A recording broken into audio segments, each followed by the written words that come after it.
பாபுவும் அவனது மனைவி பாப்பாத்தியும் காட்டு வழியில் சென்று கொண்டிருந்தனர். திடீரென்று அவர்களுக்கு முன்னால் ஒரு பெரிய அனகொண்டா பாம்பு ஒன்று வந்தது. பாம்பை பார்த்ததும் பாபு பயத்தில் அலறி அடித்துக்கொண்டு ஓடினான். உடனே பாம்பு பாப்பாத்தியை விழுங்குவதற்காக அவளை மடக்கி பிடித்தது. உடனே பாப்பாத்தி மாமா மாமா என்று கத்தினாள்.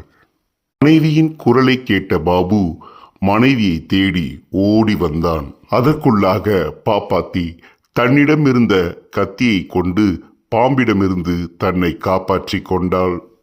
மனைவியின் வீரத்தை பார்த்த பாபு தன் மனைவிக்கு பரிசாக பூ மாலையை அணிவித்தான். ஆனால் அதை ஏற்றுக்கொள்ளாத பாப்பாத்தி தனது கணவனை போடா பயந்தாங்கோலி புருஷா என்று சொல்லி அடித்து விரட்டினாள்.